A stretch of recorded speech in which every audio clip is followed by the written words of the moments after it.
a Moisés Paz Maduro, abogado penalista, con quien sostendremos una charla sobre el derecho penal en los tiempos de ahora. En los comentarios nos va a acompañar el profesor Daniel Yupanqui, editor y director de la página Avenida.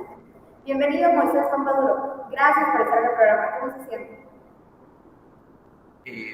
Buenas tardes, Nicole. Buenas tardes, Daniel. Muchas gracias por la invitación tan cordial hacia mi persona. Recuerdo con mucho cariño y estima a Daniel desde tiempos de la Universidad, de Pontificia Universidad Católica del Perú. Muchas gracias por permitirme estar con ustedes. Gracias a usted, doctor Moisés. Bienvenido, profesor Daniel, otra vez en los comentarios, otra entrevista más, conociendo más cosas. ¿Qué tal? ¿Cómo se siente? Buenas tardes, Nicole. ¿Qué tal? ¿Cómo estás? Hoy tenemos un programa de lujo. Tenemos como invitado a un abogado penalista con un amplio currículum vitae, no solamente en la carrera misma de Derecho, sino también como docente universitario. Moisés Paz Panduro nos va a aportar sus conocimientos, sus opiniones que configuran pues su perfil, y por ello hemos querido conveniente invitarlo para la edición de hoy de Perfiles aquí en Habemos Litere. Adelante, Nicole, para continuar con la entrevista. Por supuesto, profesor. Vamos a conocer un poquito más de nuestro invitado de lujo. Abogado por la Pontificia Universidad Católica del Perú, magíster en Derecho Convención y Derecho Penal por la Pontificia Universidad Católica del Perú, autor del libro El Sistema Penal Procesal Penal Acusatorio, las técnicas de litigación oral y la teoría del caso en la Gaceta Jurídica. Con 20 años de docencia en pregrado a nivel universitario y 11 años en posgrado, es profesor asociado en la Academia de Magistratura en los tiempos de 2010 y 2021. Ha sido ponente en el Colegio de Abogados de Lima, es profesor en la Escuela de Capacitación del Ministerio Público, es profesor en el ABAC de Perú y, bueno, su biodata es bastante extensa, la cual se felicita por todos los logros, todas las menciones, los puestos y todo ello. Entonces, vamos a comenzar con la entrevista ahora. Espero que esté preparado, doctor Moisés. Vamos con la pregunta número 1. ¿Cómo evalúa? ¿En qué consiste la teoría del caso y cuál es su aplicación en el quehacer del derecho penal? Bueno, cuando hablamos de teoría del caso, Nicole, estamos hablando de las técnicas de litigación oral.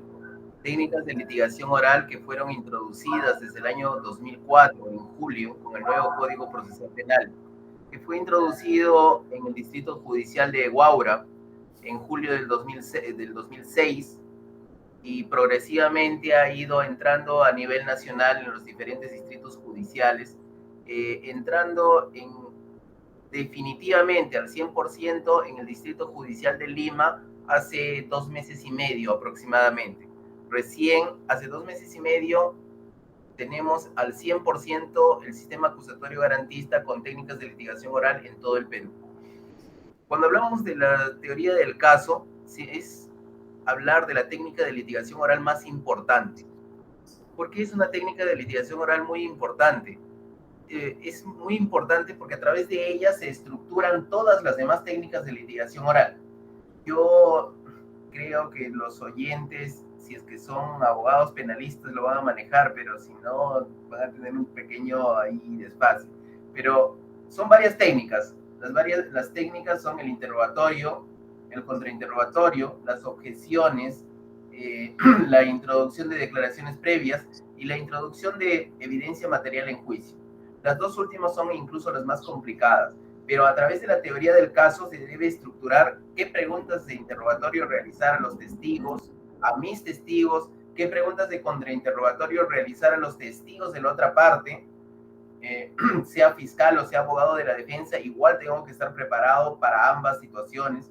Si es el testigo de la contraparte, qué objeciones debo presentar, si es mi testigo también, qué objeciones ante las preguntas que pueden ser capciosas, sugestivas, impertinentes.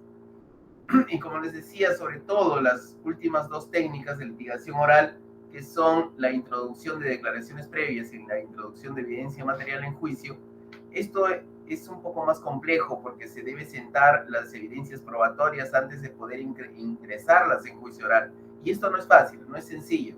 Se enseña, incluso debe tomar aproximadamente para jueces y fiscales en la Academia de la Magistratura es un curso de 1 mes, pero en pregrado o en posgrado es un semestre, ¿no?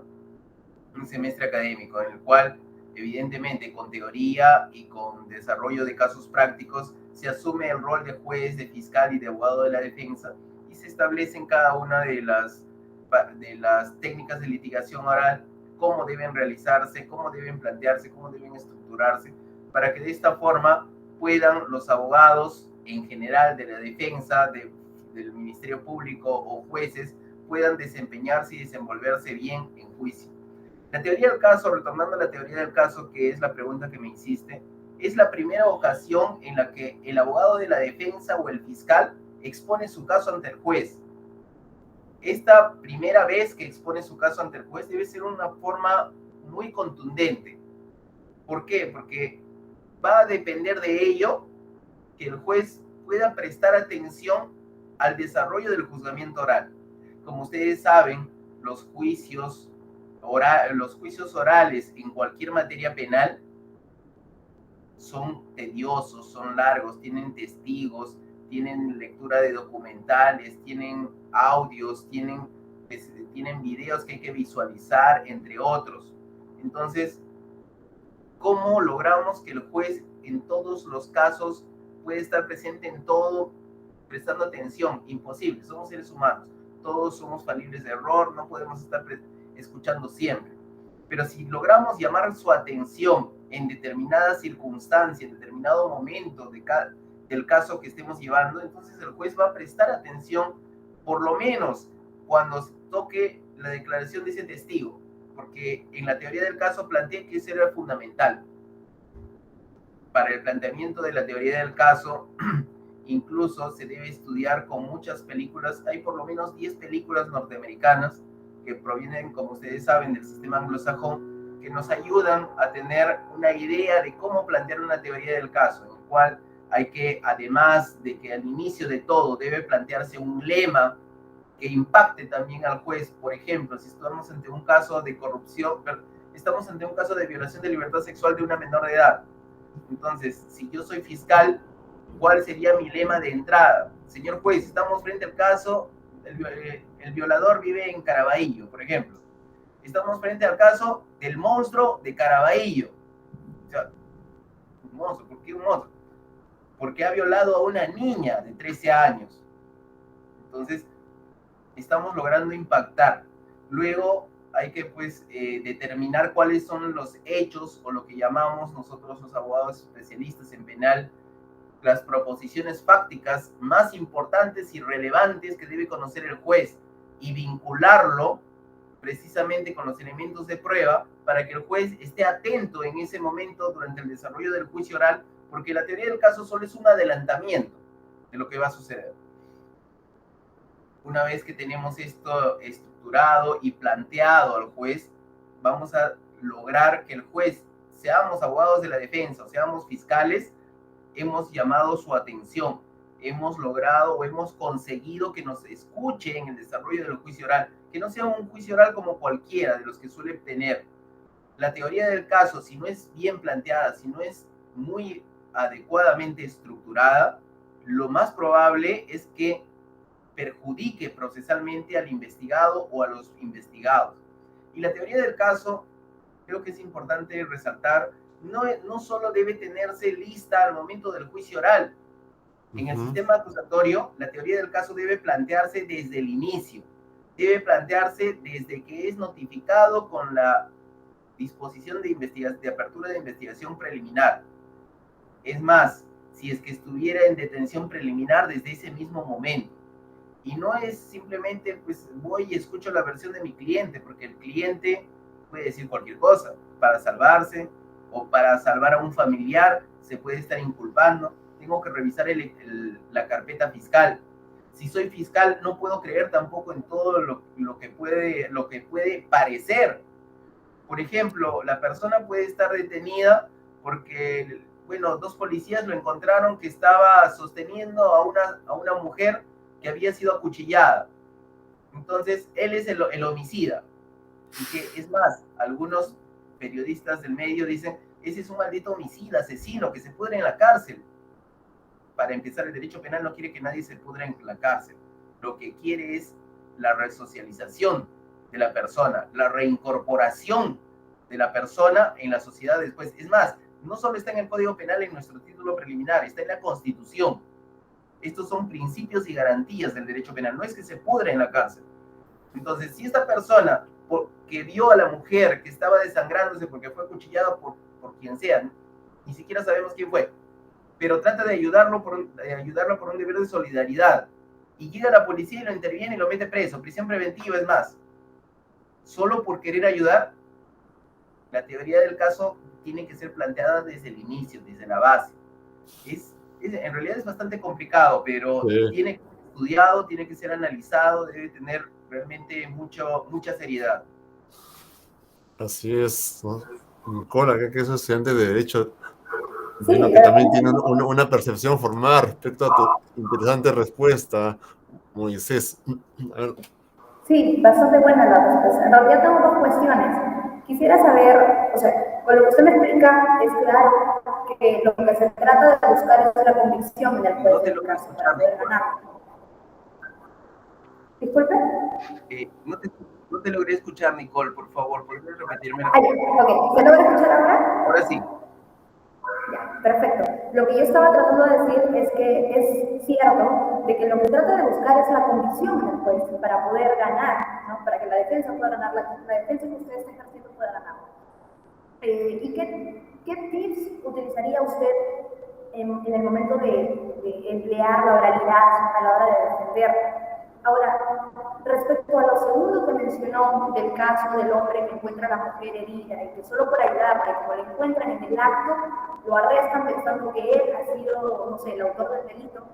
Yo he leído un texto de Zaffaroni que decía que mayormente la policía o el Estado o el ente que actúa coercitivamente arresta o se deja llevar por el estereotipo negativo, porque tienen un modelo del autor del delito, ¿no? Los estereotipos, Zaffaroni dice que los estereotipos juegan un rol muy importante a la hora de culpar a un autor, ¿no? Que haya cometido un delito. Por ejemplo, en el caso de los delincuentes cuellos blancos, por su forma de ser, que no usan corbata, que no usan terno, se dice que ellos no podrían cometer delitos por la forma como están vestidos, justamente porque de repente son blancos. Entonces Zaffaroni menciona esto de los estereotipos. ¿Qué comentarios tendría usted que dar respecto a esto? Bueno, respecto de lo que me acabas de preguntar, creo que hay como varias preguntas de por medio. Pero en principio, cuando te referías a Zaffaroni, supongo que debe estar referido a la criminología crítica que realiza respecto de cuando estudiaba Lombroso, Garófalo y Ferri a los delincuentes, que los denominaba los delincuentes natos, los delincuentes que eran pues llamados por naturaleza a ser criminales desde que nacen. Y esas teorías ya han sido descartadas, sin embargo siguen estudiándose porque en algunos lugares todavía se piensa de esa manera. Pero la policía, lamentablemente, y algunos representantes del Ministerio Público, un porcentaje de por lo menos del 30%, tiene estos estereotipos aún, a pesar de que la criminología crítica ya, o sea, esto es absurdo. Es como decir, moreno que corre delincuente, blanco que corre deportista. Y eso me dijo la fiscal con la que empecé a practicar en aquellos años cuando estaba en la nada. Moisés, ten mucho cuidado porque esto se va a presentar así. Los policías te van a decir esto, pero tú debes de saber discernir si realmente estás frente a un criminal o estás frente a alguien que la policía está queriendo encontrarle cargos de donde no hay. Y lamentablemente esto sucede porque así como hay policías muy buenos y que ofrendan su vida por nosotros, hay muchos policías que no les interesa o que lo que les interesa es otros fines y otros intereses y terminan imputando responsabilidad a un inocente. Y ese es el problema que tenemos que superar. Pero no todo es malo, porque repito, hay muy buenos policías y hay que detectar a estos malos policías, a estos malos elementos que no son pocos tampoco, ¿no? A nivel nacional, y tratar de sacarlos lo más pronto posible y cortarlos, ¿no? De raíz, porque de pronto van a regresar en algún momento con alguna acción de amparo, que suele suceder. Eso es respecto de lo de las etiquetas que me estabas indicando. En la actualidad, como también te referías al tema de los denominados cuellos blancos del puerto, en nuestro título preliminar del Código Procesal Penal del 2004, para empezar, de forma expresa, dice que no se puede etiquetar, ni se puede nombrar, ni se puede presentar a una persona que es funcionario público, que fue funcionario público, si no tiene sentencia condenatoria firme. No se puede presentar en público. A alguna de las se les ha ocurrido que esto lo incumplen los periodistas a cada rato. Es importante tener en cuenta, no se puede, es más, también hay casaciones que para nosotros, como saben, son doctrina jurisprudencial vinculante, que debe ser cumplido siempre, pero en los cuales dice claramente que estas personas no pueden ser denominadas con las etiquetas que se les suele poner, como por ejemplo los cuellos blancos del puerto, los muchachos de todas las etiquetas sociales que suelen poner allí estos señores policías. Pero esto no puede suceder, está en la norma, está expresamente establecido, pero hacen todo lo contrario. Deberíamos preguntarnos por qué no cumplimos la ley, por qué la incumplimos cuando les es conveniente a las personas. Si bien una persona es probable que sea una persona que ha cometido un hecho delictivo, no significa que ya lo sea. Cuando hay una sentencia condenatoria firme en segunda instancia y que confirme la anterior, recién podemos decir que es una persona culpable. Antes no, y precisamente eso está referida a la norma que la violan todo el mundo, sobre todo los grandes periodistas del medio, ¿no?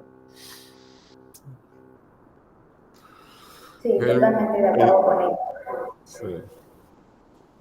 Ahora, una pregunta más respecto a la litigación oral. Para ejercer una buena defensa, ¿usted cree que la base de esa buena defensa lo es todo las técnicas de litigación oral? ¿O qué más, aparte de las técnicas de litigación oral, harían una buena defensa, una sólida defensa? No, de ninguna manera podemos pensar que las técnicas de litigación oral son la panacea para lograr la absolución o para lograr una condena de un imputado responsable. Las técnicas de litigación oral unidas a la teoría de prueba y unidas a la teoría del delito van a conseguir que realmente una persona inocente salga libre, que una persona responsable penalmente sea responsabilizada con un fallo judicial, con una sentencia condenatoria. Sin esos tres elementos no es posible. Muy importante cómo la objetividad tiene que primar ahí en lo que se conoce como la ciencia del derecho.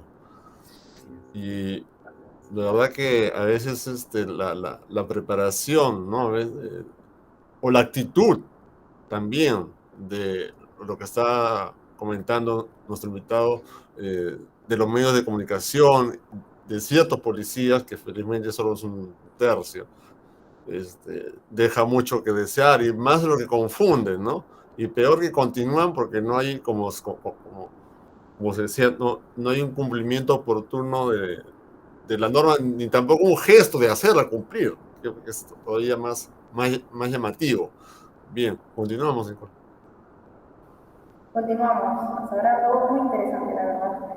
Doctor, entonces, ¿qué opinión le merece la formación actual de los jóvenes que van a la especialidad de Derecho Penal? ¿Qué tareas quedan pendientes al respecto? Bueno, esta es una pregunta importante e interesante para las universidades, ¿no? Las personas que están vinculadas, que se inclinan por el área penal, deben tener pues una preparación adecuada en pregrado, sobre todo los cursos que van a ser necesarios para su desempeño durante la carrera en esta área. Sin embargo, estos cursos no pueden ser netamente teóricos, requieren además que lleven casos prácticos, que sean resueltos a través de un aula tribunal con un abogado que sea no académico, porque puede ser un excelente académico que nunca ha litigado y no va a servir de nada en un proceso penal, de nada, literalmente. ¿Eh? Y en todas las áreas del derecho, puede ser un experto laboralista, la máxima autoridad en derecho civil, en acto jurídico, pero litigando le va a ganar un procesalista en 5 segundos, porque hay que compatibilizar lo teórico con la realidad. Si no se compatibiliza preciso, no hay un buen resultado. Y esto es lo que falta en muchas universidades, ¿no? Y en otras de ellas, bueno, la SUNEDU ya realizó su labor, ya las ha cerrado, porque realmente sus docentes, no, aparte de su infraestructura, los docentes no reunían las calificaciones, ¿no? Pues es preocupante todavía. Resumido, ¿no? Bien las tareas pendientes. Sí, pues, y todo repercute, inclusive son errores que se multiplican. Ese es el riesgo digamos, de no contemplar las necesidades educativas, ¿no? En el nivel superior, sobre todo. Bien, entonces si había algo más. Ahí, Nicole. Claro, continuemos. Doctor Moisés, ¿usted cree que las medidas legales destinadas a la protección del medio ambiente tienen un buen futuro? ¿Qué es necesario hacer al respecto? ¿Cuál fue la pregunta? No te escuché muy claro, Nico. Sí, claro, no hay problema. ¿Usted cree que las medidas legales destinadas a la protección del medio ambiente tienen un buen futuro? ¿Qué es necesario hacer al respecto? Las medidas legales destinadas a la protección del medio ambiente, bueno, hay diferentes medidas, ¿no? Desde el punto de vista del derecho administrativo sancionador, tenemos a la OEFA, que en principio se encarga pues de realizar supervisiones respecto de las empresas que incumplen la normativa administrativa del medio ambiente. Pero también tenemos el área penal con los fiscales de medio ambiente y los jueces especializados en delitos medioambientales, en los cuales se encargan de verificar pues que el incumplimiento, o más bien deberíamos decir el cumplimiento de los tipos penales de los delitos contra el ambiente, que me parece que están por el artículo 304 del Código Penal en adelante, a través de una investigación preparatoria, etapa intermedia y juzgamiento oral, encontrar su responsabilidad penal. Sin embargo, es importante tener en cuenta que estas normas medioambientales deberían ser revisadas. Hablar ya de manera más específica sobre el asunto nos demoraría un par de horas cuando menos. Lo que sí ha tomado en cuenta USAID es llevar a cabo, más allá de contemplar las normas, que es mucho más importante desde mi punto de vista, ha contemplado llevar a cabo concursos nacionales sobre litigación oral y medio ambiente.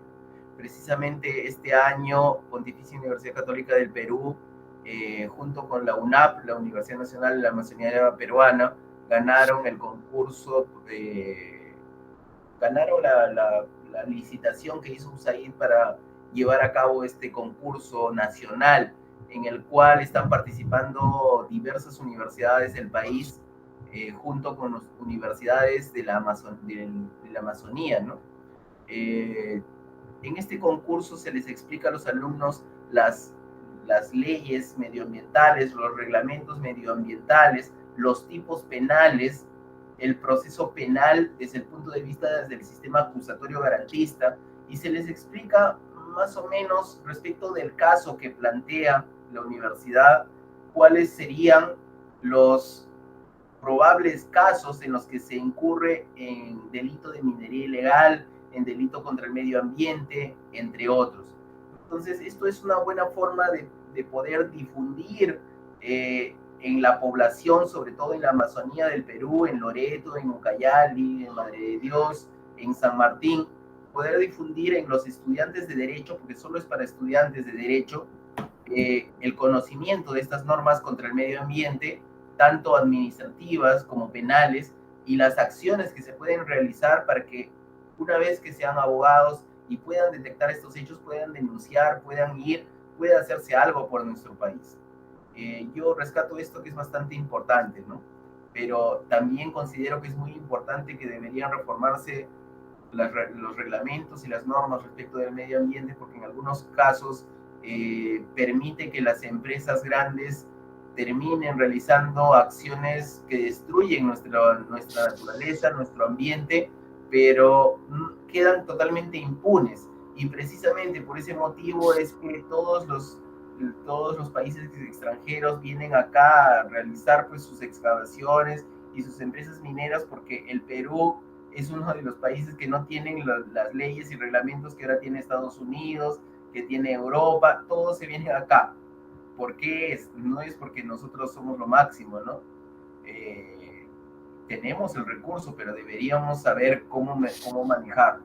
Y respecto de la minería ilegal, el Estado peruano toma acciones, yo creo, puedo estar equivocado, solo cuando le es interesante intervenir en ese lugar, porque saben dónde están los mineros ilegales.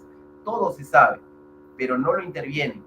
Y allí, además de minería ilegal, hay trata de personas, hay mujeres, hay niñas, hay adolescentes que han sido retiradas de su casa con engaños, con mentiras, coaccionadas y que están sufriendo violación sexual, trabajo forzado, entre otros, ¿no? Y el Estado, cuando le es conveniente, interviene, cuando no, no, porque todos saben dónde están los campamentos ilegales, todos saben. Ese hacerse de la vista gorda, pues realmente es un delito, es terrible. Claro. Y, Es una, y linda también con conductas de corrupción. Ahí seguramente que Nicole te va a hacer una pregunta o un comentario y pregunta.